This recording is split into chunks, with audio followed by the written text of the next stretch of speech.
আল্লাহ পাক বলেছেন ইকরা বিসমি রাব্বিকাল্লাযী খালাক। হে নবী মুহাম্মদ সাল্লাল্লাহু আলাইহি ওয়াসাল্লাম, আপনি পড়ুন আপনার রবের নামে যিনি আপনাকে সৃষ্টি করেছেন। খালাকাল ইনসানা মিন আলাক, যিনি মানুষকে সৃষ্টি করেছেন জমাট বাঁধা রক্তপিণ্ড থেকে। ইকরা ওয়া রাব্বুকাল আকরাম, আপনি পড়ুন আপনার রব মহিমান্বিত। আল্লাযী আল্লামা বিল কলম, যিনি মানুষকে কলম দ্বারা জ্ঞান শিক্ষা দিয়েছেন। আল্লামাল ইনসানা মা লাম ইয়ালাম, মানুষকে সেই জ্ঞান শিক্ষা দিয়েছেন যা মানুষ জানতো না।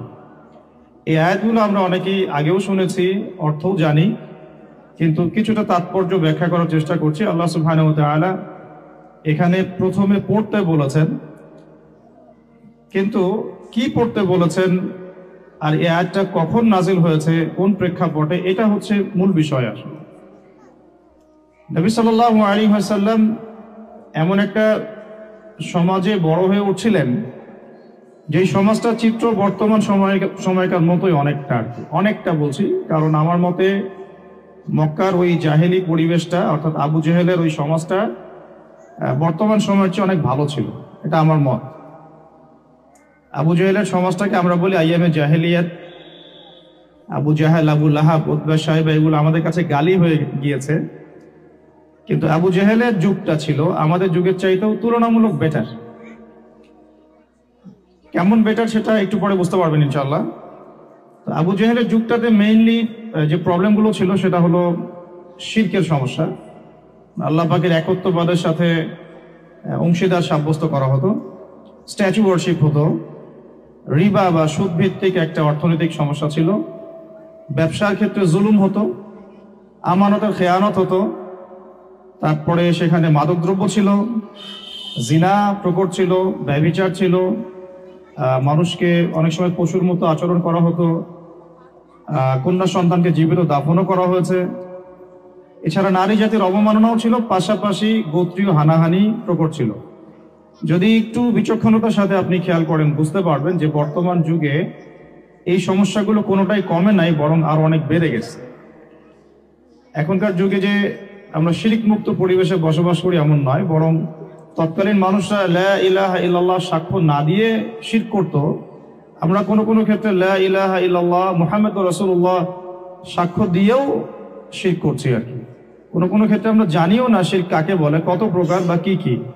তাওহীদ কাকে বলে, তাওহীদে রুবুবিয়্যাহ কি জিনিস, তাওহীদে উলুহিয়্যাত এটা আবার কি, আবার তাওহীদ আসমা ও সিফাত এটাই বা কাকে বলে, শিরক কাকে বলে, আশিরকু ফিল লিসান কি, আশিরকু ফিল কওল কি, আশিরকু ফিল আমাল কি, অথবা আশিরকু ফিল আকীদা, এগুলো আবার কি, এগুলো আমাদের ম্যাক্সিমাম মানুষই আমরা জানি না।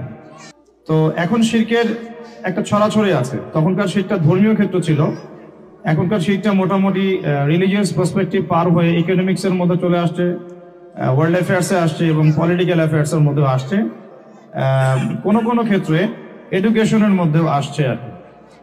তো আমরা কিন্তু বলতে পারি না যে এই যুগটা আবু জেহেলের যুগের চেয়ে খুব বেটার। ওই যুগে রিবা একটা নির্দিষ্ট জায়গায় ছিল, রিবা অর্থাৎ সুদ। এখন এই রিবাটা মোটামুটি ভাবে বাংলাদেশের প্রেক্ষাপটে 64 বা 68 হাজার গ্রাম বাংলায় ছড়ায় পড়ছে। কোনো ক্ষেত্রে একটা ছোট্ট গ্রামের মধ্যেও গিয়ে দেখবেন যে 10 থেকে 15টা সুদী এনজিও কাজ করে। তো রিবা কোনো জায়গায় কমে নাই, বরং বৃদ্ধি পাইছে। এবং ওয়ার্ল্ড ব্যাংকের মাধ্যমে হোক, IMF এর মাধ্যমে হোক, পুরো গ্লোবাল অ্যাফেয়ার্সটাই এখন সুদ ভিত্তিক একটা ব্যাংকিং সিস্টেমের আন্ডারে চলছে। এটা আমাদের অর্থনীতিকে হারাম করে ফেলছে। আমরা এদিকে তাহাজ্জুদ গুজার এবং এদিকে মসজিদ কমিটির সভাপতি, এদিকে স্কুল প্রতিষ্ঠা করছি, এদিকে মাদ্রাসার প্রতিষ্ঠাতা হয়ে বসে আছি, বাট আমরা কোনো না কোনোভাবে রিবার সাথে সম্পৃক্ত, যেটা আমাদের রিজিককে হারাম করছে। দোয়া এই জন্যই কবুল হচ্ছে না। এটা one of the most important reason behind আমাদের দোয়া যে কবুল হচ্ছে না, এটার পিছনে আর কি। তো আইয়ামে জাহিলিয়াত এখনো যায়নি। 3 নাম্বার মাদকের যে ব্যাপারটা, সেটা আপনারা এখন এই 15 থেকে 20 বছরের বাচ্চাদেরকে দেখলে বুঝতে পারবেন যে ম্যাক্সিমামই অলমোস্ট এভরিবডি, ইল্লা মাশাআল্লাহ, আল্লাহ যাদেরকে বাঁচিয়েছেন তারা বাদ দিয়ে, সিগারেট, ইয়াবা, তারপরে ফেন্সিডিল, গাঁজা ইত্যাদির সাথে সম্পৃক্ত। যারা জেনারেল লাইনে পড়াশোনা করছে, হলে থাকছে, টুকটাক ছাত্র রাজনীতি করছে ইত্যাদি, কোনো না কোনোভাবে তারা মাদক দ্রব্যের সাথে সম্পৃক্ত হয়ে গেছে। না হলে তো আর একটা শিক্ষা প্রতিষ্ঠানে 10 জন ছেলে মিলে একটা মেয়েকে জোর করে ধর্ষণ করে ফেলতে পারতো না, তাও আবার স্বামীকে বেঁধে রেখে। মাদকাসক্ত বলেই পেরেছে, বিকজ অফ দ্য এডিকশন, কি বলবো, এই ড্রাগস, এই কারণেই তো তারা এটা করতে পেরেছে। সুস্থ মস্তিষ্কের মানুষ তো এগুলো করতে পারে না। বইটা একটা ছেলেকে সবাই মিলে পিটায় এক রাত্রে মেরে ফেললো, এটা সুস্থ মস্তিষ্কের একটা মানুষের পক্ষে সম্ভব না। সারা রাত ছেলেটা পানি পানি করে চিৎকার করলো, আর সবাই আমরা নির্মম ভাবে মারলাম, হাসলাম, হাত পা ভেঙে দিলাম। মার আমরাও খেয়েছি জীবনে কম বেশি, কিন্তু যে হকি স্টিক বা ক্রিকেটের স্ট্যাম্পের কথা বলা হচ্ছে, এগুলো দিয়ে মারলে যথেষ্ট ব্যথা পেয়েছে সেই ছেলেটা, ওই ব্যথাতেই সে ছেলে মারা গিয়েছে। তো এটাও একটা শিক্ষা প্রতিষ্ঠানেরই ঘটনা আর কি। বাংলাদেশের প্রেক্ষাপটে যাকে আমরা অনেক বড় শিক্ষা প্রতিষ্ঠান মনে করি, তার ইন্টারনাল সিচুয়েশনটা এরকম। তো এরা মাদক দ্রব্যের সাথে সম্পৃক্ত না হলে এটা হতো না। আর কিছু কিছু ক্ষেত্রে আমরা এখন একটু ফ্র্যাঙ্কলি কথা বলছি, বিকজ দিস ইজ দ্য মানে right time to say some open secrets আর কি। তো এখন otherwise it will be too late, আমার কাছে যেটা মনে হয়। তো ওই আইএমএ জাহিলিয়াতের মাদকটা এখনো যায় নাই, বরং এখন TikTok generation, PUBG generation, free fire generation, হ্যাঁ, তারপরে প্যারালাইজড বুদ্ধি প্রতিবন্ধী কিছু জেনারেশন আসছে, যারা রাস্তাঘাটে এখানে ওখানে মাদকের সাথে সম্পৃক্ত, ছিনতাই করতেছে, রাহাজানি, টিজ করতেছে, মেয়েদেরকে নিয়ে ফুর্তি করতেছে ইত্যাদি। 20 বছরের একটা ছেলে এখন এমন সব পাপ করে ফেলে যেটা আমরা হয়তো 50 বছরের একজন বৃদ্ধর কাছে আশা করতে পারি না। তো এই হচ্ছে সামাজিক প্রেক্ষাপট আর কি। আমরা বাইরে অনেকেই ভালো মানুষ সাজার ভান করে আছি, বাট আমাদের ঘরগুলা, পরিবারগুলা, সমাজ, আমাদের রাষ্ট্র আল্লাহ পাকের গজব পাওয়ার একটা উপযুক্ত জায়গায় চলে আসছে আর কি। এখন পর্যন্ত যে গজবটা আসে নাই, আমার মনে হয় এটা আল্লাহ পাকের সবচেয়ে বড় ব্লেসিংস এর মধ্যে একটা। তো লম্বা হয়ে যাবে, ওইদিকে যাচ্ছি না। তো আমরা শিরকের সমস্যাটা এখনো দেখি, মাদকেরটাও দেখি, রিভারটা আরো প্রকট আকারে দেখি। মেয়েদের অবমাননার ব্যাপারটা আমি আর বলতে চাচ্ছি না, এটা আপনারা খুব ভালোই জানেন, এটা নিয়ে আমি টাচ করতে চাচ্ছি না। এটা কোন জায়গায় চলে আসছে যে এখন নারী অধিকার, নারী আন্দোলন, এগুলো বলতে বলতে আমরা এখন ট্রান্সজেন্ডার এর যুগে চলে আসছি আর কি। এখন মানুষ বাইরে বাইরে ছেলে এবং ভিতরে ভিতরে মেয়ে দাবি করছে। হ্যাঁ, আর এগুলা একটা জিনিস কিন্তু হঠাৎ করে রাইজ করে না। একটা জিনিস মানুষ আগে শেকড় শক্ত করে, তারপরে না মানুষ সমাজে জানান দেয়। তার মানে বিগত 20-30 ইয়ার্সে তাদের শেকড়টা শক্ত হয়েছে বলেই তো এখন পাঠ্যপুস্তকে এগুলো আসতে পেরেছে, না হলে তো আসতে পারত না। তো এখন এই যুগ চলছে আর কি। তো জিনা, ব্যভিচার, পর্নোগ্রাফি এবং সমকামিতার এই যুগে আমরা এখন ট্রান্সজেন্ডারকে প্রমোট করছি। আর মেয়েদের অবমাননার কথা আমার বলার আর মানে বাকি নাই, যেটা আপনারা আমাদের চেয়ে খুব ভালোই জানেন, শিক্ষিত সমাজ, আপনারা ফেস করেন এগুলো। আর একটা বিষয় যেটা টাচ করেছিলাম, যে গোত্রীয় হানাহানি, যেটা এখনকার পলিটিক্যাল হানাহানি বলেন, ধর্মতাত্ত্বিক হানাহানি বলেন, এগুলো তো রূপ নিয়েছে আর কি, সামাজিক দ্বন্দ্বের রূপ নিয়েছে। তাই আমি জাহিলিয়াতের আবু জেহেলের যুগটা আমার কাছে মনে হয় যে এই যুগের চেয়ে কিছুটা হলো বেটার ছিল। অ্যাটলিস্ট ওই সময়ের এই সমস্যাগুলোর গ্লোবালাইজেশন ছিল না, এখন এই সমস্যাগুলোর পুরো গ্লোবালাইজেশন হয়েছে। একটা কিছু পড়লে, পর্নোগ্রাফি যদি লঞ্চ করা হয় এক মাসের মধ্যে সারা দুনিয়া ব্যাপী এটা ছড়ায় যায়। একটা মাদক যদি লঞ্চ করা হয়, সারা দুনিয়া ছড়াতে 7 দিন সময় লাগে না। একটা নতুন মুভি চলে আসলে 3 দিনের মধ্যে এটা মিলিয়ন ভিউজ হয়ে যায়। একটা মানে অন্যায় কিছু, একটা শব্দ ট্রান্সজেন্ডার লঞ্চ হওয়া মাত্রই 1 মাসের মধ্যে সারা দুনিয়া কাঁপায় ফেলতেছে। এটা হচ্ছে গ্লোবালাইজেশনের যুগ। এখন আর আবু জেহেলের যুগের মধ্যে শুধু মক্কায় সীমাবদ্ধ থাকে না, পুরো গ্লোবালি এটাকে ছড়ায় দেওয়া হয় না। এমনই একটা যুগে আমাদের নবী মুহাম্মদ সাল্লাল্লাহু আলাইহি ওয়াসাল্লাম জন্ম নিয়েছিলেন। আমরা একটু দরুদ পড়ি, বলি সাল্লাল্লাহু আলাইহি ওয়াসাল্লাম। আমাদের নবী সাল্লাল্লাহু আলাইহি ওয়াসাল্লাম কিন্তু একদম একটা পুত পবিত্র সমাজে জন্ম নেন নাই। এমন না যে তিনি এমন একটা সমাজে জন্ম নিয়েছেন যেটা পুরো পাপ মুক্ত, নট অ্যাট অল। বরং তিনি এমন একটা যুগে জন্ম নিয়েছেন যেটা পাপে ভর্তি, আমাদের মতোই।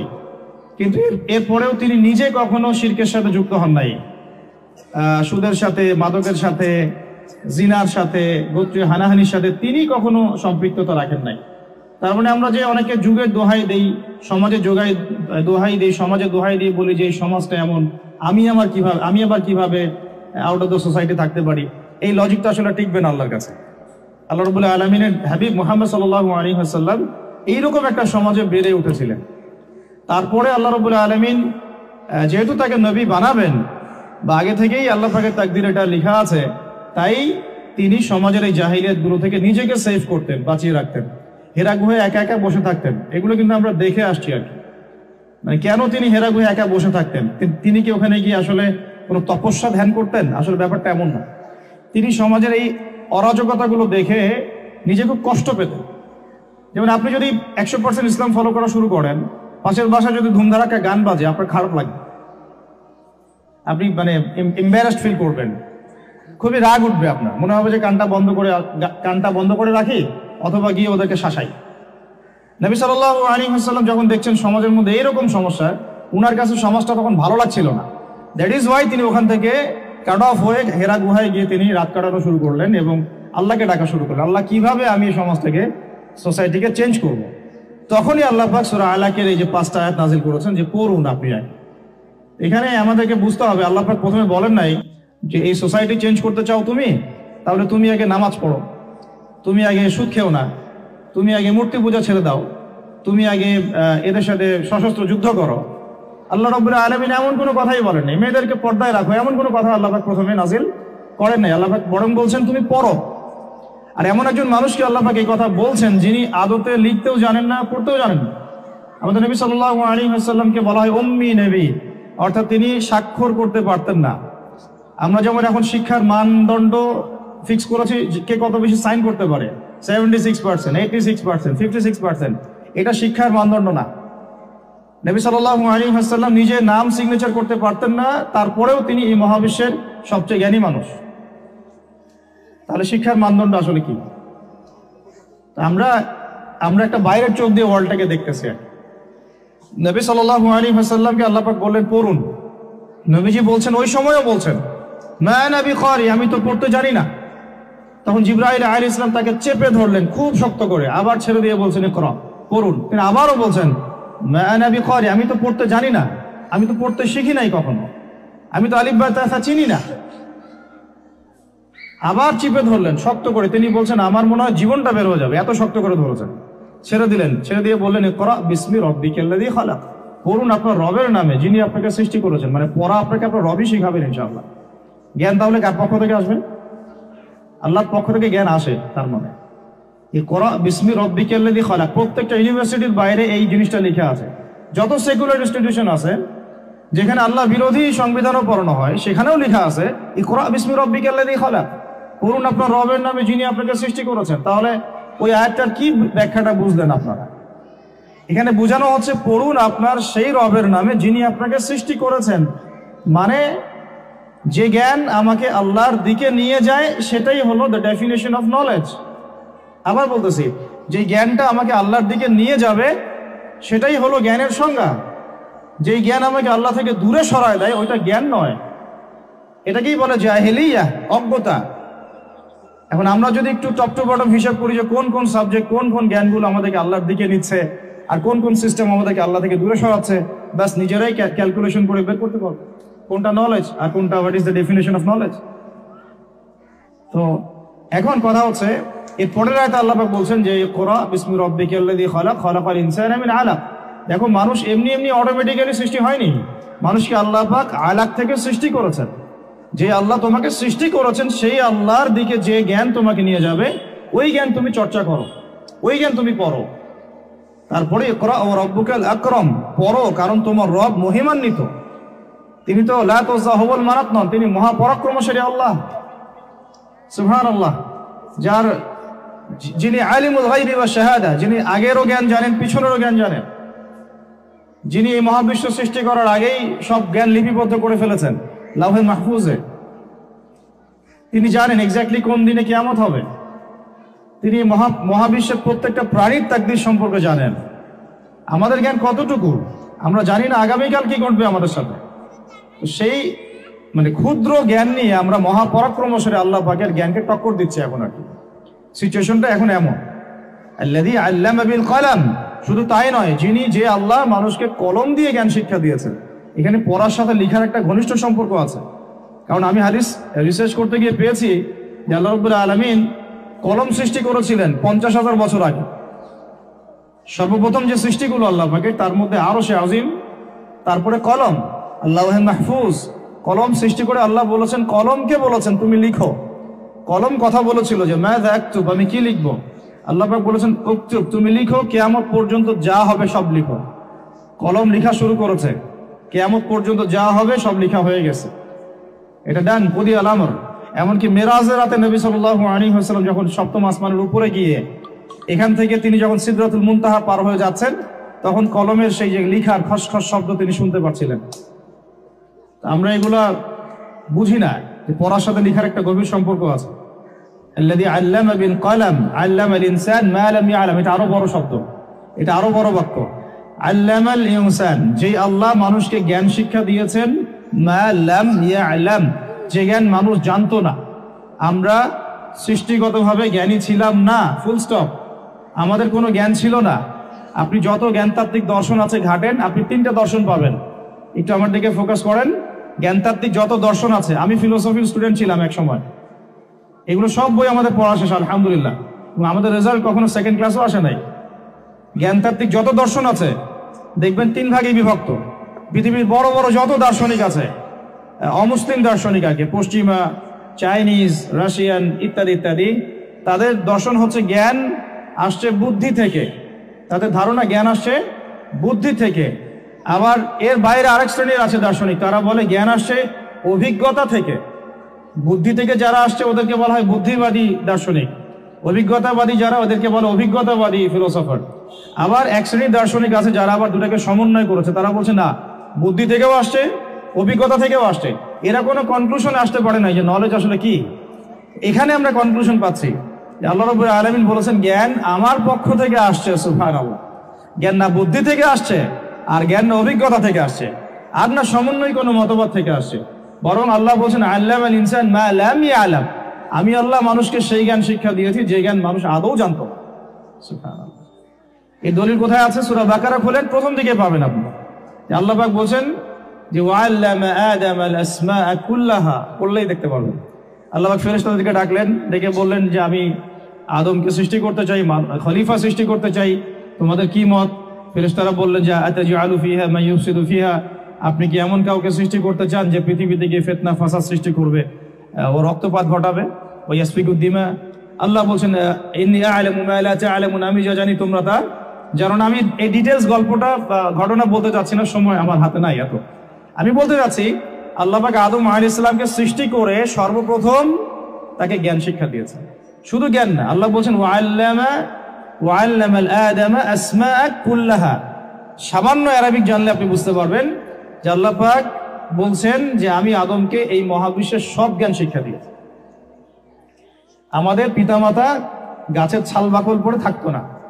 আমাদের পিতামাতা ওই যেগুলো পশ্চিমারা শিখায় আর কি, গুহার মধ্যে গাছের ছাল বাকল পরে থাকতো, হাড় হাড্ডি খাইতো, এরকম ছিল না। বরং প্রথম মানুষ হচ্ছেন একজন নবী, যিনি একজন সবচেয়ে সভ্য মানুষ, যাকে আল্লাহ নিজে সব জ্ঞান শিক্ষা দিয়েছেন। পৃথিবীতে কিভাবে চলতে হবে আল্লাহ শিখিয়েছেন, কিভাবে শিকার করতে হবে, কিভাবে চাষবাস করতে হবে, কিভাবে কাপড় পরতে হয়। আল্লাহ পাক কাপড় নাজিল করেছেন আসমান থেকে প্রথম দিকে, তারপরে বুনন শিক্ষা দিয়েছেন, শিক্ষা, তারপরে বাণিজ্য, কৃষি ইত্যাদি, রাজনীতি, সবকিছু আল্লাহ শিক্ষা দিয়েছেন আদম আলাইহিস সালামকে। এই জন্যই তিনি ছিলেন আল্লাহ পাকের খলিফা।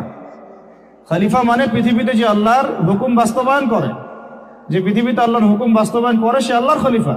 যে পৃথিবীতে আল্লাহর হুকুম বাস্তবায়ন করে না, সে এই দুনিয়াতে শয়তানের খলিফা, ফুল স্টপ।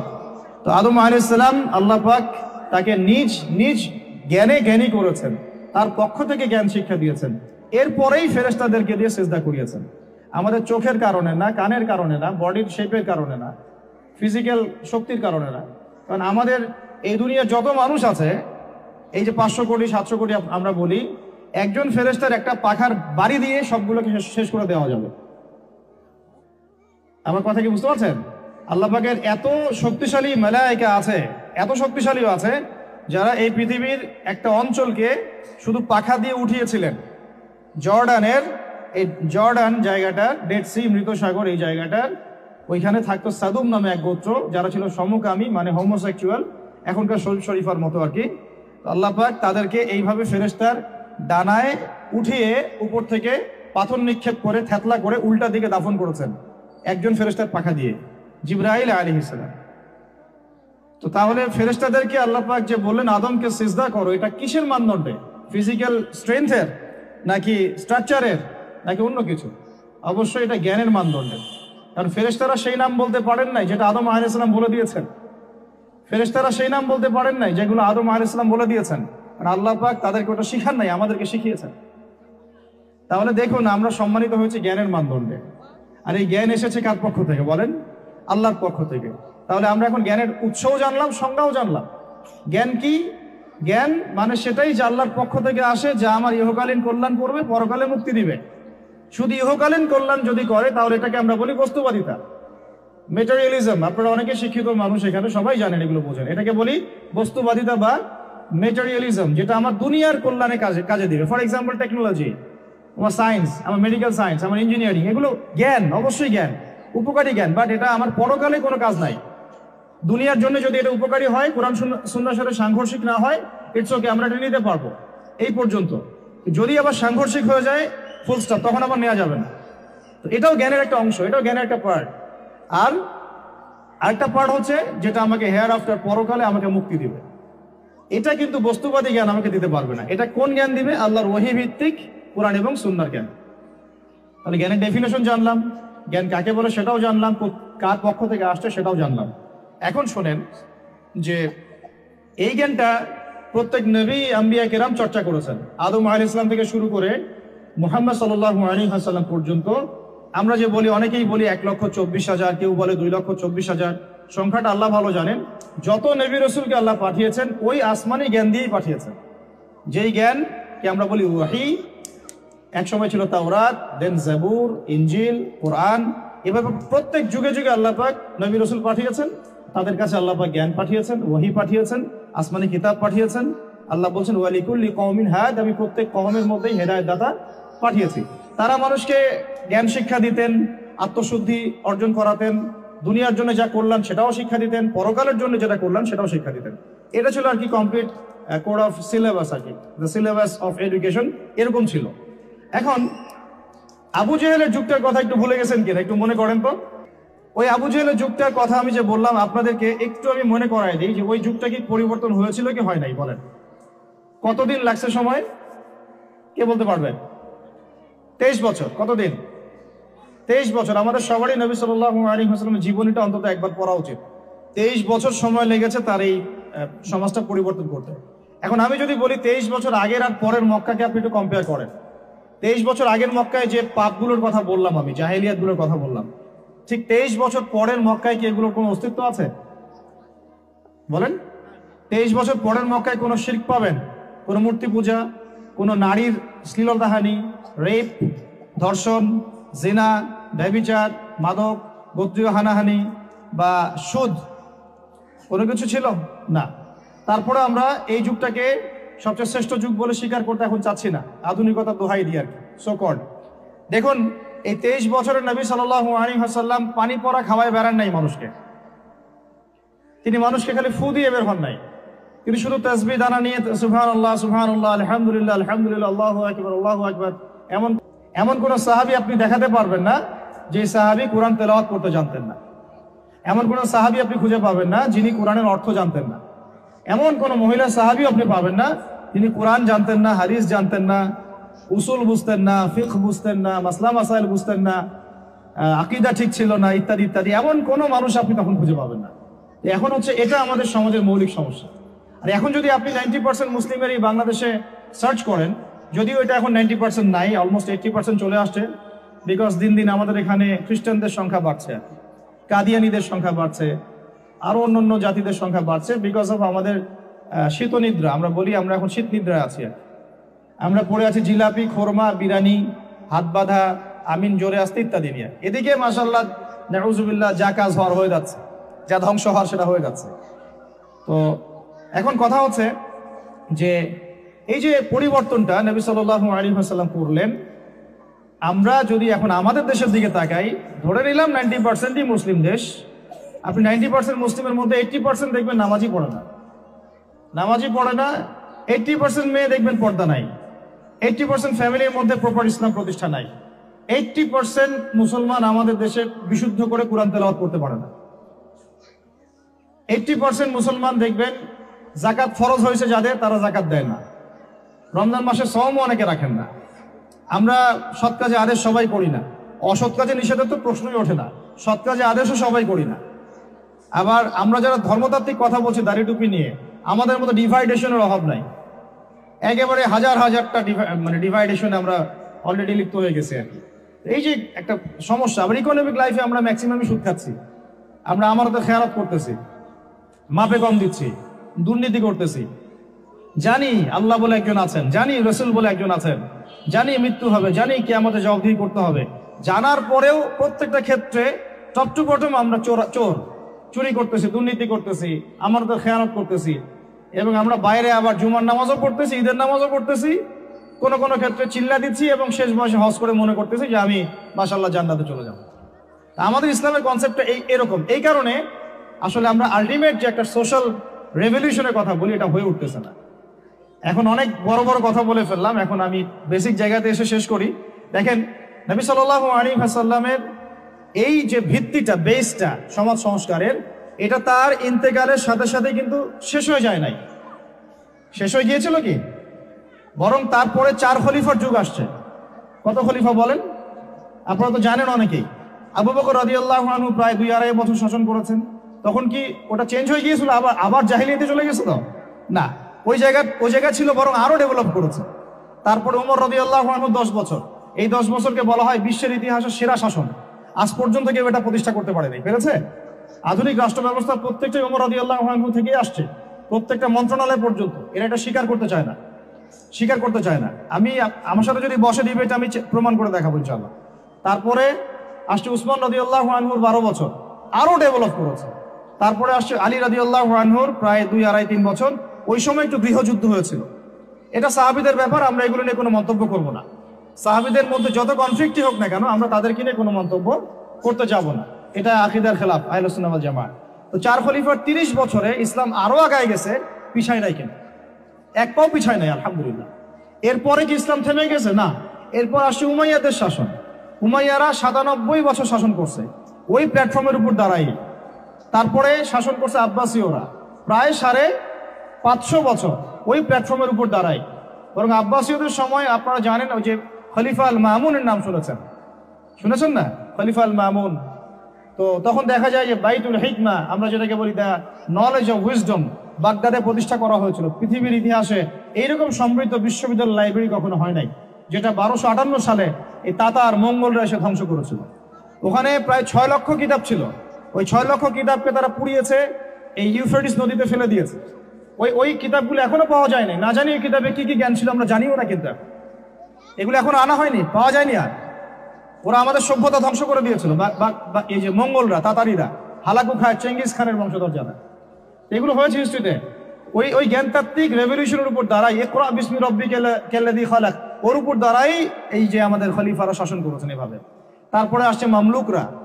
মামলুকদের হাতে আবার এই যে আপনার আইন জালুত, এটা নাম হচ্ছে আইন জালুতের যুদ্ধ। এই যুদ্ধে আবার মঙ্গলরা পরাজিত হয়েছে, তখন মঙ্গলদের দাপটটা কমে যায়। তারপরে আবার শাসন করেছে আইয়ুবীরা। আইয়ুবীদের মধ্যে আছে সালাউদ্দিন আইয়ুবীর নাম শুনেছেন, যার হাতে বাইতুল মুকাদ্দাস জয় হয়েছিল। তারপরে শাসন করেছে এদিকে ফাতেমিরা, মোগলরা করেছে। তারপরে ওইদিকে কর্ডোভার দিকে আন্দালুসিয়ায় মুসলিমরা শাসন করেছে। এইদিকে আবার উসমানীয়রা শাসন করেছে। এইভাবে প্রায় 1250 বছর পুরো মুসলমানরা বিশ্বে শাসন করেছে ওই জ্ঞানতাত্ত্বিক বিপ্লবের উপর দাঁড়ায়। তারা জাহিলিয়াতে ফিরে যায় নাই। যখনই মুসলমানরা ঈমান দুর্বল হয়ে গেছে, আমল দুর্বল হয়ে গেছে, আপনার তাসকিয়া দুর্বল হয়ে গেছে, হারাম রিজিক খাওয়া শুরু করেছে, দুনিয়াদার হয়ে গেছে, আমাদের চেতনা শেকড় ভুলে গেছে, হ্যাঁ, আমাদের মানে ইকোনমি নষ্ট হয়ে গেছে, পলিটিক্যাল অ্যাফেয়ার্সের গন্ডগোল চলে আসছে, তখন থেকে আস্তে আস্তে আমরা আবার এই ডমিনেটেড হয়ে গেছে। লাস্ট আমি হিসাব করেছি প্রায় 220 বছর, 220 বছরে এই ফরাসি বিপ্লবের পর থেকে আমাদের অধঃপতনের সময়টা শুরু হয়েছে। কারণ কি? অনেক কারণ।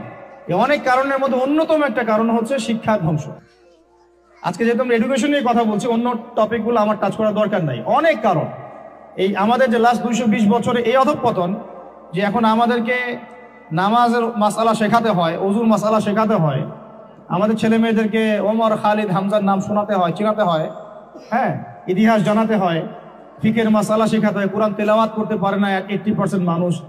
ওযুর মাসআলা, গোসলের মাসআলা, ফরজ, ওয়াজিব, সুন্নত, মুস্তাহাব জানে না। 80% জেনারেল লাইনে পড়ে, তারা নামাজের মাসআলা বুঝতেছে না। মানে এখন যে একটা পুরো ম্যাসাকার অবস্থা, এটা লাস্ট 220 বছরে এমনি এমনি হয় নাই। বেশ কিছু কারণ আছে। তার মধ্যে আমি একটা কারণ ফাইন্ড আউট করেছি, সেটা হলো এই ইকোনমিক কারণ, একটা পলিটিক্যাল কারণ, একটা হচ্ছে সাংস্কৃতিক আগ্রাসন, একটা হলো কাফেরদের দৌরত্ব, একটা হলো আমাদের চেতনা মানে নষ্ট হয়ে যাওয়া, শেকড় থেকে দূরে সরে আসা, সবচেয়ে বড় কথা আল্লাহ এবং তার রাসূলের সাথে যে প্রতিশ্রুতি দিয়েছিলাম আমরা, এখান থেকে আমরা খেয়ানত করেছি, খেয়ানতকারী, মূল কথা এটা। এখন কথা হচ্ছে এই লাস্ট 200 বছর আবার কিভাবে এডুকেশনটা নষ্ট হয়ে গেল, কিভাবে, এটা একটা পয়েন্ট। এই পয়েন্টটা আমি আপনাদেরকে জাস্ট 2 মিনিটে বোঝাচ্ছি। এডুকেশনটা নষ্ট হয়ে যায় নাই, বরং এডুকেশনটা কি হয়েছে, এডুকেশনটা মেরুকরণ হয়েছে। এডুকেশনটা কি হয়েছে বলেন? মেরুকরণটা কি? মেরুকরণ মানে হচ্ছে যে আমরা এটাকে শিক্ষা, যে আসলে শিক্ষাই, ইসলামী শিক্ষাও শিক্ষা, ইংরেজি শিক্ষাও শিক্ষা, ম্যাথামেটিক্সও শিক্ষা, সায়েন্সও শিক্ষা, আর্টসও শিক্ষা, কমার্সও শিক্ষা, যতক্ষণ না সেটা কোরআন সুন্নাহর সাথে সাংঘর্ষিক হয়, সবকিছুই জ্ঞান। এই কনসেপ্টটা আমরা ভুলে গেছি। এই কনসেপ্টটা আমাদের বাপ দাদাদের ছিল, মানে 1200 বছর আগে যারা ছিল তাদের এই কনসেপ্টটা ছিল। আমি যে কলমটা দিয়ে কথাগুলো লিখেছি না, এই কলমের যে বলটা আছে, এই বলটা আবিষ্কার করেছে মুসলমানরা, এই কলমটা আবিষ্কার করেছে মুসলমানরা। এই যে কফিটা খাইতে খাইতে আমি এটা লিখছি, এই কফিটা আবিষ্কার করেছে মুসলমানরা। এই কাগজ, এই যে আপনার দফতর, চেয়ার, এই টেবিল, মানে আপনি যেগুলা দেখতেছেন সামনে, যা সামনে দেখতেছেন আপনি, সবই মুসলমানদের। ক্যামেরা, আলোর প্রতিচ্ছবি, রক্ত সংবহন যন্ত্র, আপনার কেমিস্ট্রি, আপনার জ্যোতির্বিদ্যা, আপনার কি বলবো ফিলোসফি, এটা নিয়ে আরেকটা লেকচার দেওয়া যাবে ইনশাল্লাহ, আরেকদিন দিব এটা দিয়ে। আপনার বল পেন থেকে শুরু করে রাষ্ট্র ব্যবস্থার সংবিধান পর্যন্ত এভরিথিং মুসলমানরা করে দিয়েছে, এভরিথিং, একটা সেক্টরও বাদ নাই, একটা সেক্টরও বাদ নাই। এটা গড়েছিল কারা? ওই যে 1200 বছর আগে 4 খলিফার যুগে, উমাইয়াদের যুগে, আব্বাসীয়দের যুগে, তারা এগুলো গড়ে দিয়েছিল। পরে যখন অধঃপতনের সময় শুরু হয়েছে আমাদের লাস্ট 220 বছর 300 বছরে, তখন পশ্চিমারা এগুলো আমাদের থেকে ধার করেছে, ধার করে নিয়ে ওর উপর দাঁড়ায় ওদের সভ্যতা নির্মাণ করেছে। এটার উপর বাহাস হতে পারে, ডিবেট হতে পারে, ওদেরকে বসতে বলেন, আমি বসতে রাজি আছি।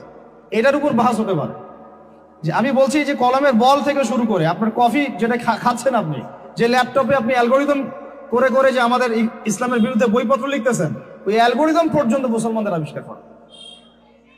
এটা আমাদের এই জেনারেশনের 90% জানে না, হীনমন্যতায় ভোগে। অথচ 4 খলিফার যুগে, আব্বাসীয়দের যুগে, উমাইয়াদের যুগে এগুলো আমরা আবিষ্কার করে বিশ্বকে দিয়েছি। এই যে মিসাইল ছুটতেছে ওরা, এই যে মিসাইল ছুটতেছে, পৃথিবীর সর্বপ্রথম মিসাইল আবিষ্কার করেছিলেন সাদ ইবনে আবি ওয়াক্কাস রাদিয়াল্লাহু আনহু। তার যখন তিনি বিজয় করতে গিয়েছেন ইয়াতে আপনার রোমান সাম্রাজ্যে, তার বাহিনীতে খালিদ বিন ওয়ালিদ ছিলেন।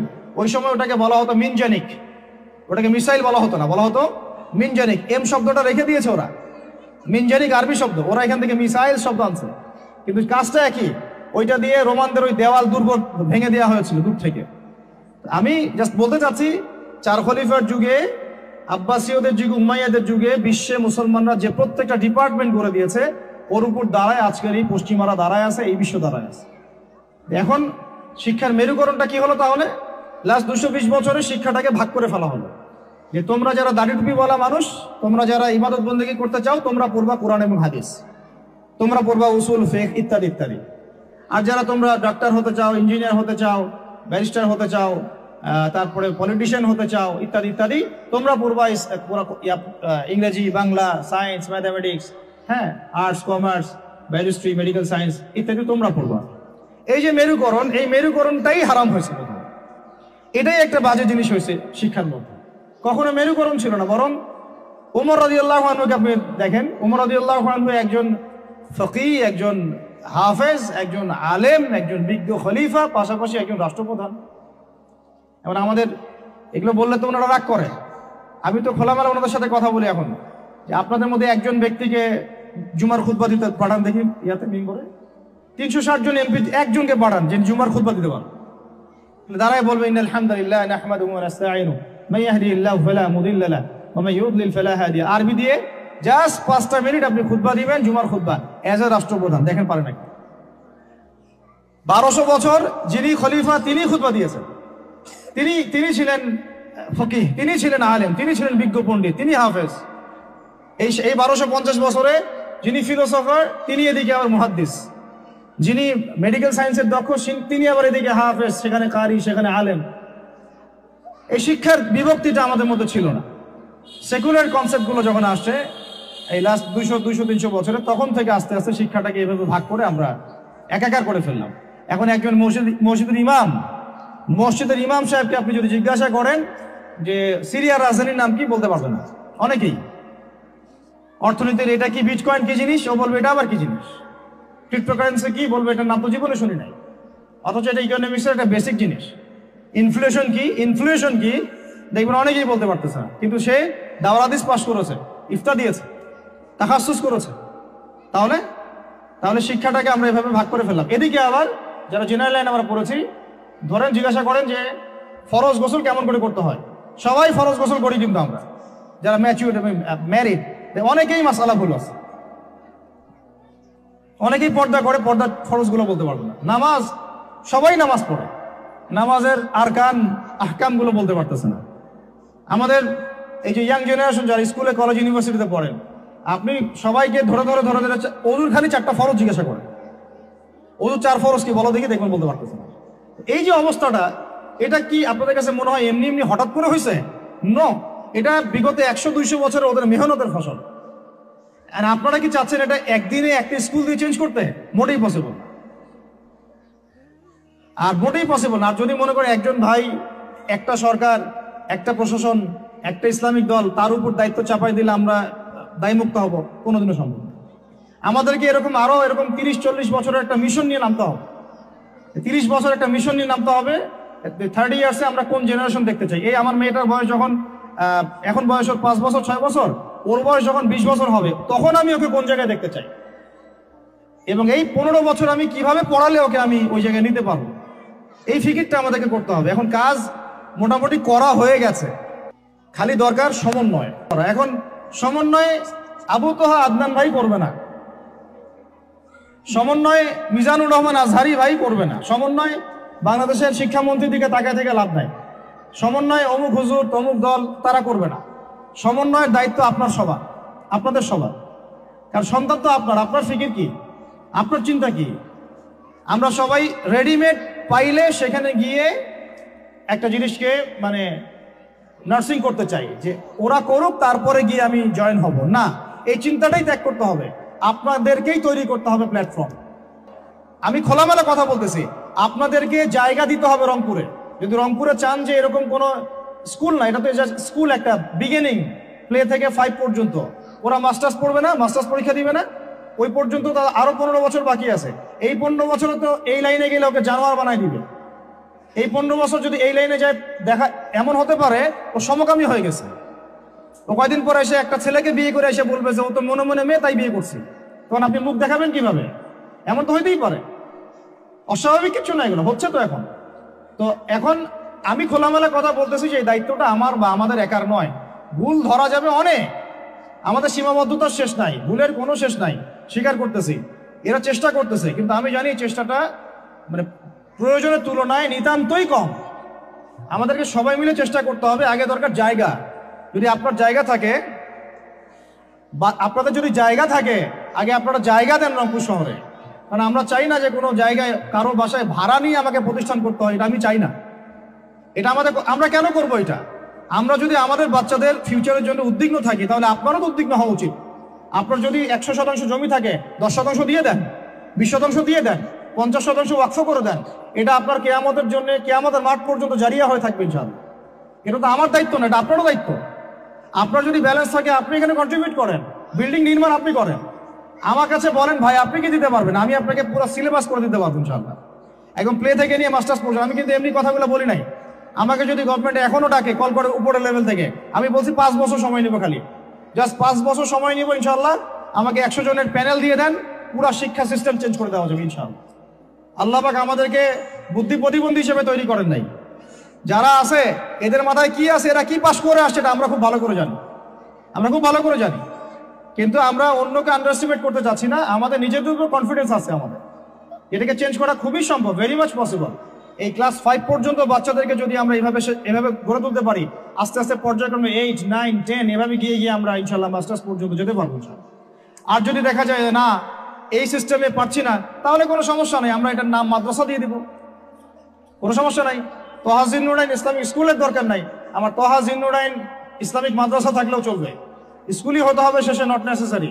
আমার দরকার সিলেবাসটা কি, আমি পড়াচ্ছি কি, আমার এনভায়রনমেন্ট কি, আমার বাচ্চারা খেলতেছে কিনা, ভালো খাচ্ছে কিনা, ওর পরিবেশ কেমন, এটা মূল কথা, আমার টাইটেলটা মূল কথা না। আর এই প্রজেক্টটা আমরা চাই সারা বাংলাদেশের 64টা জেলায় একটা করে বড় বড় ইউনিভার্সিটি হোক এবং 68,000 গ্রাম বাংলায় একটা করে মক্তব্য হোক। তাহলে দেখবেন আগামী 20 বছরে আমি ইনশাআল্লাহ আপনাদেরকে একটা প্রজন্ম করে দিতে পারবো। তবে এই দায়িত্বটা কিন্তু আমার একার না। আমি আপনাদেরকে উদাত্ত আহ্বান খোলামেলা বলতেছি, আপনাদেরকে আগে আসতে হবে। জায়গা থাকলে জায়গা দেন, আপনি যদি অর্থের কন্ট্রিবিউশন করতে পারেন সেটা করেন, যদি আপনি ব্যালেন্স দিতে পারেন সেটা করেন, ফাইন্যান্সে হেল্প করতে পারেন সেটা করেন। যদি আপনি এটা এত কিছু না পারেন, আপনার কিছু একটা বিল্ডিং আছে, আল্লাহর জন্য দিয়ে দেন। এটা আপনি আমাদেরকে দিচ্ছেন না, আল্লাহর জন্য দিচ্ছেন। আপনি যদি এটাও না পারেন, অন্তত তাহাজ্জুদে আমাদের জন্য দোয়া করেন, অন্তত দোয়া করেন, অথবা বুদ্ধি দেন, পরামর্শ দেন, বা ধৈর্য ধরে সবর করে আমাদের সাথে থাকেন, থেকে 10টা বছর ওয়েট করেন, দেখেন কি হয়। আমার শুধু আমার মেয়েকে নিয়ে ফিকির না তো, এই প্রত্যেকটা বাচ্চা আমার বাচ্চা, আল্লাহর কসম করে বলতেছি। প্যালেস্টাইনে যখন আমরা দেখি যে আমাদের এক একটা বাচ্চা না খেয়ে মারা যাচ্ছে, তখন আমার নিজের যৌবনের উপর আমার ধিক্কার আসে যে আমি যুবক হয়ে এখানে বসে আছি, আর আমি এই মানে কি বল মন্দের ভালো কিছু কাজ করার চেষ্টা করতেছি, অথচ আমাদের এই যে কচিকাচা বাচ্চাগুলো প্রত্যেকদিন বোমের শিকার হচ্ছে। ধিক্কার আমাদের যৌবনের উপরে, আর ধিক্কার আমাদের ক্ষমতার উপরে, আর ধিক ওইসব রাজতন্ত্রের উপরে যাদের ভিত্তির উপর দাঁড়ায় ওই কাজগুলো তারা করতেছে। আমি জাস্ট আপনাদেরকে 10টা নসিহা করব, জাস্ট পয়েন্ট বাই পয়েন্ট। আমি ফজরের পরে এটা বসে লিখেছিলাম। আপনারা এই 10টা কাজ কখনো ছাড়বেন না। আমাকে ওয়াদা করেন, এই 10টা কাজ আপনারা বাচ্চাদের ফিউচারের স্বার্থে কখনো ছাড়বেন না ইনশাআল্লাহ। আমার 1 মিনিট শেষ করে দিচ্ছি। আমার আহ্বান আপনাদের প্রতি একটাই, যে দায়িত্ব এটা আমাদের একার না। ইসলামিক স্কুল করা চারটাখানি কথা না। আমরা এমন একটা সমাজে বাস করি, ভালো কিছু দেখলেই বিভিন্ন লকব লাগায় দেওয়া শুরু করি। কালকে যদি আমাকে একটা লকব লাগায় দেয়, আপনি তো কিছু করতেও পারবেন না। অতএব এই কাজটা আমার একার নয়, এই কাজটা আমাদের সবার।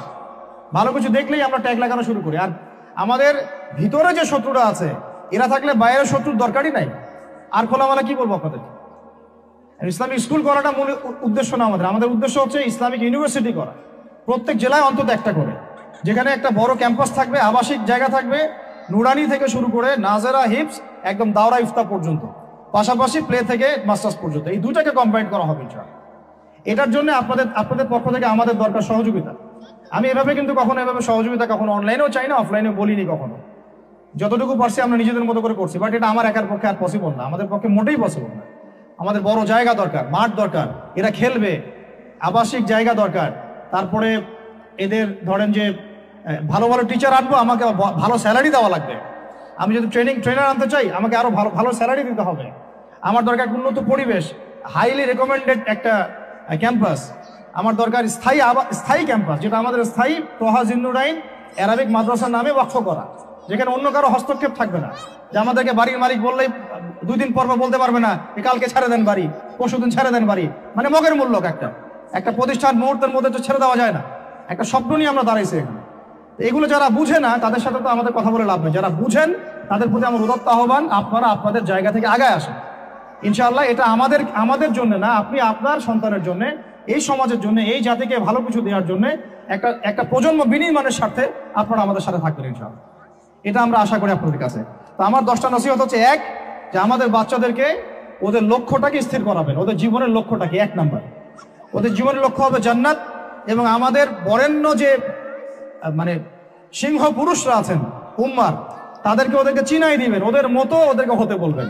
তোমাকে হামজার মতো হতে হবে, তোমাকে খালিদের মতো হতে হবে, তোমাকে ওমর ইবনে খাত্তাবের মতো হতে হবে, তোমাকে আলী ইবনে আবি তালেবের মতো হতে হবে, তোমাকে মারিয়াম আলাইহিস সালামের মতো হতে হবে, তোমাকে আয়েশার মতো হতে হবে। এই চেতনাগুলো ছোটবেলা থেকে ওর মধ্যে ইনস্টল করে। ও সামনে একটা রোল মডেল দেখবে যে আমাকে এরকম হতে হবে। এইসব ক্যাটরিনা সব ফেলান, এগুলা পরিমণি সব ফেলান, এগুলা বাদ দেন। যা চলতেছে যে সাকিব টাকিব সব বন্ধ করেন, এইসবে কোনো ফিউচার নাই। এইসব ফিউচার হয়তো দুনিয়াতে কিছু দিতে পারে, কিন্তু পরকালে আল্লাহ পাকের আযাব গজব থেকে বাঁচার কোনো অপশন নাই। 2 নাম্বার, সন্তানকে নিজের মনে করবেন না। সন্তানকে মনে করবেন এটা আল্লাহর আমানত আপনার কাছে। এই আমার ছেলে, এটা আমার ছেলে না, এই ছেলেটা আল্লাহ পাক আমাকে দিয়েছেন। বিশ্বাস করেন আমরা তো ওকে নেওয়ার জন্য চেষ্টাও করি নাই। এমন হয়নি আপনাদের সময়? সন্তান না চেষ্টা করতে সন্তান আসে নাই? কোনো ক্ষেত্রে এমন হয়েছে সন্তান নষ্ট করার মানুষ চেষ্টা করছে, তাও সন্তান আল্লাহ দিয়েছেন। সন্তান আমার না, সন্তান আল্লাহর দেওয়া, আমার কাছে আমানত। একে যদি আমি সুসন্তান রূপে মানুষ না করি, আগামী দিনে ওমর না বানাই, তাহলে আল্লাহ আমাকে ধরবে। That's all. 1 নাম্বার, সন্তানকে ওর গন্তব্য চেনাবেন, ওকে আমাদের সিংহ পুরুষদেরকে পরিচয় করাই দিবেন, ওর মতো তাদের মতো হতে বলবেন, এবং সন্তানকে আপনার নিজের মনে করবেন না, সন্তানকে মনে করবেন আল্লাহর দেওয়া জাস্ট একটা আমানত। 3 নাম্বার, সর্বোচ্চ সেরা কারিকুলাম যারা দিচ্ছে ওই রকম প্রতিষ্ঠানে আপনি ওকে পড়াবেন। এরকম প্রতিষ্ঠান যদি সরকার দেয় তাহলে সরকারি প্রতিষ্ঠানে পড়াবেন, আমার কোনো সমস্যা নেই। যদি না দেয় তাহলে বেসরকারি, আর যদি বেসরকারিও না থাকে তাহলে আমরা গড়ে তুলব ইনশাআল্লাহ তাআলা। 3 নাম্বার হচ্ছে এটা, 3 নাম্বার। 4 নাম্বার, আল্লাহর ওয়াস্তে, এটা আমি প্রথমে বলতে চাইছিলাম, আল্লাহর ওয়াস্তে ডিভাইসের এডিকশন থেকে বাচ্চাদেরকে বাঁচান। ডিভাইসের এডিকশন এত মারাত্মক যে আমি নিজে এখন কোরআনের আয়াত ভুলে যাচ্ছি দিন দিন। এই ডিভাইস আমার হাতে যেটা আছে এটা একটা পয়জন, এটা একটা হিপনোটাইজ করার যন্ত্র মানুষকে। এই মোবাইলের এডিকশন থেকে বাচ্চাদেরকে বাঁচাবেন আল্লাহর ওয়াস্তে। যদি আপনি বাচ্চাকে হাফেজ বানাতে চান, আলেম বানাতে চান, কারি বানাতে চান, মুহাদ্দিসা বানাতে চান, এটা হাতে থাকলে আপনি পারবেন না। এটাতে এডিক্টেড হয়ে গেলে আপনি কোনোভাবেই বাচ্চাকে মেমোরি ধরে রাখতে পারবেন না। বহু হাফেজে কোরআন ভুলে গেছে দিন দিন এটার কারণে। এটার মধ্যে অ্যাডাল্ট্রি অনেক কিছু আছে, ওরা এগুলো বোঝে, ওরা এগুলো এখন বোঝে, কিন্তু ওরা ছোট নাই এখন। এগুলো একটা কার্টুন দেখতে গিয়ে ওরা 10টা দেখে ফেলবে, আজে বাজে জিনিস দেখে ফেলবে। এটার মানে ব্যবহারটাকে নিয়ন্ত্রণ করেন, ডিভাইস এডিকশনটা বন্ধ করেন, আল্লাহ পাক তৌফিক দান করেন, আমিন। 5 নাম্বার হচ্ছে ম্যানুফ্যাকচার্ড কোনো খাবার বাচ্চাদেরকে খাওয়াবেন না। ফিজিক্যালি ওদেরকে ফিট রাখার চেষ্টা করবেন। ম্যানুফ্যাকচার্ড খাবার মানে একটু আগে দেখলাম যে বাইরের খাবারগুলো এটা খাচ্ছে, চিপস ইত্যাদি, এগুলা ওর হজম শক্তি নষ্ট করবে, ফিজিক্যাল স্ট্রেংথ নষ্ট করবে, ওর মেমোরি শার্প হতে দিবে না, ওকে ভিতর থেকে ওই যে একটা শব্দ একটু আগে বলেছে এক ভাই যে ব্রয়লার মুরগি বানাই দিবে, আসলেই তাই বানাই দিবে। আমরা ঢাকা শহরে যখন থাকি, ছেলেপেলেদের 15 বছরের ছেলের ভুঁড়ি দেখলে আমাদের মনে হয় যে কি একটা অবস্থা। ফাস্টফুড, পিৎজা, বার্গার, কফি, এইগুলাই ওদের জীবন। তো এইরকম হইলে এই ছেলেপেলেগুলো না ফিজিক্যালি স্ট্রং থাকতে পারবে না মেন্টালি। আর মনে রাখবেন, কোরআনে আল্লাহর কিতাবের মধ্যে আল্লাহ পাক নেতৃত্ব দেওয়ার 2টা গুণাবলী বলেছেন। কয়টা বলেন? মাত্র 2টা। নেতৃত্ব দেওয়ার জন্য ওই রকম জায়গায় যেতে হলে 2টা গুণাবলী এনশিওর করতে হয়। একটা হচ্ছে ফিজিক্যাল স্ট্রেংথ, একটা হচ্ছে ইলমের স্ট্রেংথ। বাসতাতাম ফিল জিসমি ওয়াল ইলম আও বাসতাতাম ফিল ইলমি ওয়াল জিসমি, মানে জ্ঞানে এবং দৈহিক শক্তিতে বলীয়ান হওয়া। ছোটবেলা থেকে খাবারে যদি আপনারা সচেতন না হন, এই বাচ্চারা বড় হয়ে দেখবে যে 15, 20, 30 বছরেই ভেঙে পড়ে গেছে। আমরা এটা চাই না। বিশুদ্ধ খাবার এবং ম্যানুফ্যাকচার্ড খাবার ত্যাগ করা, বাইরের খাবার বন্ধ, এবং যে রুট লেভেল থেকে ভালো খাবার এনে ওদেরকে খাওয়াবেন, পরিষ্কার পরিচ্ছন্নতাকে সর্বোচ্চ গুরুত্ব দিবেন। 6 নাম্বার হচ্ছে নিয়মিত ওদেরকে খেলতে দিবেন। এটা আমি নিজে লিখেছি, কারণ ছোটবেলায় আমরা অনেক খেলাধুলা করেছি। আমি একটু বুঝাই জাস্ট 1 মিনিটে। যত বেশি খেলবে তত স্ট্রেট হবে, মানে ঘামবে, যত ঘামবে তত ক্লান্ত হবে, যত ক্লান্ত হবে ঘামবে তত কোলেস্টেরল কমে যাবে, ব্লাড সার্কুলেশনটা খুব ভালো হবে। তারপরে যত খেলবে ও টায়ার্ড হবে, তখন ও খাবে বেশি, মানে ভালো জিনিস খাবে বেশি, রুচি বাড়বে। যত ভালো খাবে ঘুম তত ক্লিয়ার হবে, ঘুম যত ক্লিয়ার হবে ও ব্রেন তত শার্প হবে, ব্রেন যত শার্প হবে ও অল্প সময়ে যা পড়তে পারবে, যা মুখস্থ করতে পারবে, এটা 10 ঘন্টায় আপনি পারবেন। 7 নাম্বার হচ্ছে ভাই, এটা আমাদের ভাই বোনদের জন্য, পারিবারিক বন্ধনটা ভালো রাখেন। যে পরিবারে হাজব্যান্ড ওয়াইফের বন্ধন ভালো না, ওই পরিবারে ভালো সন্তান গড়ে উঠবে না। ওরা অনেক কিন্তু দেখবেন যে মানে মেন্টালি অনেক ডিপ্রেসড হয়ে যাবে। পারিবারিক বন্ডিংটা খুব ইম্পর্টেন্ট। এই জন্য আমরা দোয়া করি আল্লাহ পাক যেন সবার মধ্যে পারিবারিক বন্ডিংটা ভালো রাখেন, এবং পারিবারিক কলহ থেকে আল্লাহ পাক আপনাদেরকে হেফাজত করেন, আমিন। আর অ্যাটলিস্ট বাচ্চাদের সামনে এগুলো করবেন না। যদি ঝগড়া হয় বা কথা কাটাকাটি হয়, অ্যাটলিস্ট বাচ্চাদের সামনে করবেন না। এগুলো বাচ্চাদের শিশু মনে অনেক প্রভাব ফেলে। আপনার উমর রাদিয়াল্লাহু আনহুর ঘটনা জানেন তো? উনি এত কঠোর কেন জানেন? আপনারা যে বলেন উনি কঠোর মানুষ ছিলেন, কেন জানেন? উনার বাবা তাকে ছোটবেলায় কঠিন শাসন করতেন, কঠিন শাসন। ঠিক আমি এরকম একটা পরিবেশে বড় হয়েছি। যারা খুব কঠিন শাসনে বড় হয় তারা হয় 2 রকম হবে। এক, হয় তারা নষ্ট হয়ে যাবে, অথবা তারা উম্মাকে নেতৃত্ব দিবে। 2টার একটা। হয় তারা খুব মানে মেন্টালি খুব ডিপ্রেসড হয়ে যাবে, অথবা দেখা যাবে যে তারা কঠোরতার কারণে ওরা দেখবেন ইনশাআল্লাহ ইসলামকে নেতৃত্ব দিচ্ছে বা আল্লাহর বিধানের উপর কঠোর হয়ে গেছে। তো আপনারা পরিবারের মধ্যে একটা হৃদ্যতার বন্ধন রাখবেন, যাতে করে পারিবারিক বন্ধন ঠিক থাকে। বাচ্চাদের সামনে অ্যাটলিস্ট কোনো রকম কোলাহল বা ঝগড়াঝাটি বা গায়ে হাত তোলা বা যে সমস্যাগুলো আমাদের সমাজে হচ্ছে, এগুলো যেন কখনো না হয়। আল্লাহ পাক যেন আপনাদের পরিবারের বন্ধনটাকে সুন্দর রাখেন, আমিন। আর 8 নাম্বারটা হচ্ছে বাবাদেরকে বলছি আমি, যে বাবাদের উচিত হবে মাদের দায়িত্ব না শুধু সন্তানদেরকে সময় দেয়া, বাবাদেরকে। Because because brother, you are not a money making machine at all. আপনি মানি মেকিং কোনো মেশিন না। আপনার কাজ শুধু টাকা আর্ন করা না তো, আপনার আমার কাজ হচ্ছে বাচ্চাকে সময় দেয়া। কোরআন আপনি খোলেন, কোরআনের মধ্যে আপনি মা এবং ছেলের কোনো কনভারসেশন পাবেন না। আমার জ্ঞান ক্ষুদ্র, যদি থাকে আমাকে জানায়েন, যে কোনো জায়গায় যদি থাকে, কোনো জায়গায় যদি পান মা এবং ছেলের কনভারসেশন আমাকে জানায়েন। আমি কোথাও কোরআনে মা এবং ছেলের কোনো কনভারসেশন পাই নাই, মা এবং সন্তানের কোনো কনভারসেশন পাই নাই। আমি যদি ভুল হই বা আমার যদি জানা না থাকে আপনি আমাকে জানাই দিন। আমি সব জায়গায় পাইছি বাবা ছেলে, বাবা ছেলে, বাবা ছেলে, বাবা এবং ছেলের কনভারসেশন। তার মানে কোরআন আমাদেরকে হেদায়েত দিচ্ছে যে বাবাদেরকে সময় দিতে হবে ছেলেদেরকে। ইউসুফ তার বাবার সাথে কথা বলছেন, ইউসুফের বাবা তার ছেলের সাথে কথা বলছেন, লুকমান আলাইহিস সালাম তার ছেলেকে নসিহত করছেন, ইব্রাহিম আলাইহিস সালাম তার ছেলেকে বলছেন আমি তোমাকে জবাই করার স্বপ্ন দেখেছি। মা ছেলের কনভারসেশন খুব পাওয়া যায় না। আমি জানি না, কোনো জায়গায় থাকতে পারে, থাকলে আমাকে জানায়েন, কিন্তু আমি পাইনি কখনো। তো বাবাদেরকে বলবো আপনি সন্তানকে সময় দেন, because you are not a money making machine at all. আপনি কোনো মানি মেকিং মেশিন নন। এটা হলো 8 দুটো বলে শেষ করতেছি। 9 নম্বর হচ্ছে সন্তানকে চাপ দিবেন না, চাপ দিয়ে ওকে জোর করে কোনো কাঠামো দেওয়ার চেষ্টা করবেন না, বরং আপনি খুঁজে বের করেন আপনার সন্তানের মধ্যে ইউনিক প্রতিভা কি আছে। এই মেয়েটার মধ্যে হয়তো একটা প্রতিভা আছে যেটা আমার মেয়ের মধ্যে নাই, এর মধ্যে একটা প্রতিভা আছে ইউনিক যেটা ওর মধ্যে নাই, ওই ছেলেটার মধ্যে একটা প্রতিভা আছে যেটা আবার এই মেয়ের মধ্যে নাই। আপনি কখনো কারোর সাথে কারো তুলনা করবেন না। তুমি মারিয়ামের মতো ফার্স্ট হতে পারো নাই কেন, তুমি ওই সুমাইয়ার মতো সেকেন্ড কেন হলো না, তুমি ওই আব্দুল্লাহর মতো কেন ফার্স্ট হলো না, কখনো এরকম তুলনা করবেন না। এগুলো করলে ছেলেরা ভিতর থেকে, মেয়েরা ভিতর থেকে খুব ডিপ্রেসড হয়ে যায়, আত্মবিশ্বাস হারায় ফেলে। ওরা মানে মনে করে হয়তো আমার দ্বারা কিছু হবে না। বরং আপনি আর উৎসাহিত করবেন, কোনো সমস্যা নেই বাবা, কোনো সমস্যা নেই আম্মু, এবার বড় নেই পরে এবার হবে ইনশাআল্লাহ। বরং তাদেরকে সময় দিবেন এবং খুঁজে বের করবেন যে কোন প্রতিভা আপনার মেয়ের মধ্যে, আপনার ছেলের মধ্যে আছে। কেউ দেখবেন খুব ভালো লিখতে পারে, কেউ ভালো আবৃত্তি করতে পারে, কেউ ভালো নেতৃত্ব দিতে পারে, কেউ ভালো দেখবেন যে মাশাআল্লাহ মুখস্থ করতে পারে। প্রতিভা বিচক্ষণতার সাথে ফাইন্ড আউট করতে হবে। এটা আমার কাজ বাবা হিসেবে, আপনার কাজ মা হিসেবে। আল্লাহ পাক আমাদেরকে এটা করার তৌফিক দান করেন। জোর করে চাপায় দেওয়া যাবে না। আর একটা নসিহত শেষ, সেটা হলো আমরা তো 5 ওয়াক্ত নামাজ পড়বই, বাচ্চাদেরকে তো ইসলামী পরিবেশ দিবই। আমাদের তাহাজ্জুদের ওয়াক্তে 2 রাকাত নামাজ পড়াটাকে আপনার উপর ফরজ করে নেন। তাহাজ্জুদের ওয়াক্তে অন্তত 2 রাকাত নামাজ পড়াকে আপনার আমার উপর ফরজ করে নেন, যদি ওটা ফরজ না, ফরজ করে নেন। কারণ ওই সময় দোয়া যেগুলো করা হয় আল্লাহর কাছে একদম সরাসরি কবুল হয়। আপনাদেরকে আমি একজন মনীষীর কথা খালি বলবো, ইমাম বুখারী রাহিমাহুল্লাহ, নাম শুনেছেন আপনারা? তার কিতাব কিয়ামত পর্যন্ত ইনশাআল্লাহ পড়ানো হবে। ওইটা না পড়ে কেউ আলেম হয় না, তাই না বিষয়টা?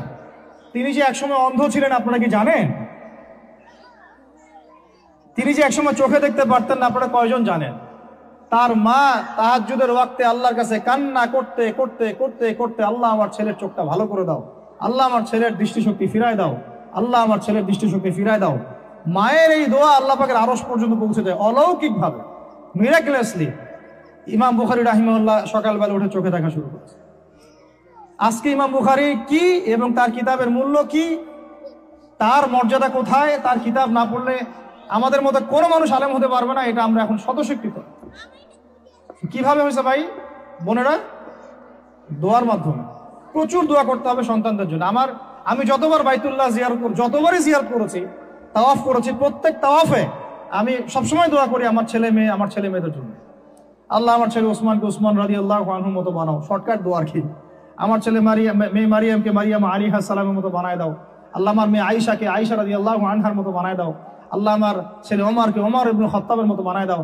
আপনারা এবার দোয়া করতে থাকেন, দোয়া কবুলের সময়গুলো খুঁজে খুঁজে বের করে দোয়া করতে থাকতে হবে ইনশাআল্লাহ। বাবা মার দোয়া আল্লাহ পাক ফেলবেন না ইনশাআল্লাহ। আল্লাহ পাক আমাদেরকে এই বিষয়গুলো আমল করার তৌফিক দান করেন। আর সব সময় ছেলে মেয়েদেরকে আত্মবিশ্বাস দিবেন। যত তাদেরকে কনফিডেন্স দিবেন ওরা আরো ভালো করবে। যত ধমক দিবেন এই তুই পারিস না, তোর দ্বারা হয় না, তুই কি করস, ইত্যাদি ইত্যাদি, তত দেখবেন ও আর পারতেছে না। আমি বেসিক্যালি ছোট থেকে যে বড় হয়েছি এই জিনিসটার অনেক ঘাটতিতে বড় হয়েছে, কনফিডেন্স না দেয়া। তবে সবাই সবকিছু হয় না, কিছু ব্যতিক্রম বিষয় থাকে। কিন্তু আমি যেটা রিয়েলাইজ করেছি, একটা মানুষকে যখনই কনফিডেন্স দেওয়া হয় সে অনেক ভালো করে। যখন আপনি তাকে আন্ডারস্টিমেট করবেন, সে ভালো করতে পারবে না। তাই আল্লাহর ওয়াস্তে আমাদের বাচ্চাদের উপরে চাপ না দিয়ে আত্মবিশ্বাস দিবেন, ভালোবাসবেন, মহব্বত করবেন, ওকে উৎসাহ দিবেন, দেখবেন ইনশাআল্লাহ ও আরো ভালো করতেছে ইনশাআল্লাহ।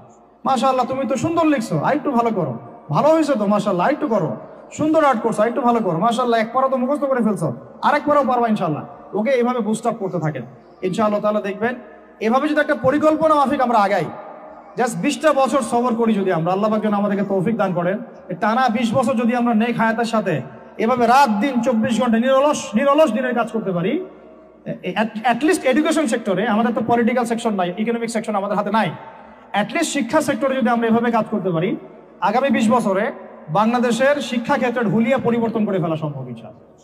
কারণ সবকিছু নতুন করে করা লাগবে না, আমরা শুধু সমন্বয় করব, পরিবেশ গড়ব এবং আমাদের জানমাল, সময়, শ্রম, জমি জমা এগুলো ওয়াকফ করবো ইনশাআল্লাহ আল্লাহর জন্য। এবং এগুলো করলে লাভ কি হবে, ওই বিখ্যাত হাদিসটা দিয়ে শেষ করতেছি, যে নবী সাল্লাল্লাহু আলাইহি ওয়াসাল্লাম বলেছেন, ইযা মাতাল ইনসান, যখন মানুষ ইন্তেকাল করবে বা করে, ইনকাতা আনহু আমালু, তার আমল নামাটা কেটে দেয়া হয়, বন্ধ হয়ে যায়, ইল্লা সালাস, 3টা রাস্তা খালি জারি থাকে। 1 নম্বরই হচ্ছে সাদাকায়ে জারিয়া, মানে এমন সাদাকা, এমন কন্ট্রিবিউশন যেটা আমার ইন্তেকাল, আপনার ইন্তেকালের পরেও একেবারে চলতে থাকবে, লং টাইম সাস্টেইন করতে থাকবে, এটা একটা। 2 নম্বর ওয়ালাদুন সালেহ, আমার নেককার সন্তান বা আপনার নেককার সন্তান, যে আপনার আমার জন্য কালকে আমাদের মানে পরকালে বারজাখের জীবনে আমরা যখন থাকবো তখন তারা দোয়া করতে থাকবে। আর আমি বলছি আমার ওমরই শুধু আমার ছেলে না, আপনাদের সবার সন্তান আমার সন্তান, আপনাদের সবার মেয়ে আমার মেয়ে। আমি এভাবে কখনো চিন্তা করি না যে এই যে প্রতিষ্ঠানগুলো আমরা করতেছি বা যে প্রজেক্টগুলো আমরা নিচ্ছি হাতে, এগুলো শুধু আমার ছেলের জন্য, আমার মেয়ের জন্য, কোশ্চিন কালেও না। এদেশের প্রত্যেকটা শিশু আমার শিশু, আমার ছেলে আমার মেয়ে, এদেশের প্রত্যেকটা বোন আমার বোন, এদেশের প্রত্যেক ভাই আমার ভাই। ওইভাবে চিন্তা করে আমাদেরকে না গেলে আমরা জাতিগত পরিবর্তন আনতে পারবো। তখন আমরা স্বার্থপর হয়ে যাবো, আমার ছেলে বাঁচতেই হলো, আমার মেয়ে বাঁচতেই হলো। তখন হবে কি, আমার ছেলে আদতে বাঁচতে পারবে না, আমার মেয়েও বাঁচতে পারবে না, কারণ ফিতনা যখন সব জায়গায় ছড়ায় পড়বে, আমার ঘরেও তো ঢুকবেই, স্বাভাবিক। আর শেষ নাম্বারটা হচ্ছে আল ইলম, এমন জ্ঞান ইউনতাফিউ বিহিন নাস, যে জ্ঞান দিয়ে মানুষ উপকৃত হয়। এই হলো শিক্ষা প্রজেক্টগুলো। আল্লাহ পাক এই হাদিসটার উপর আমাদের সবাইকে আমল করার তৌফিক দান করেন।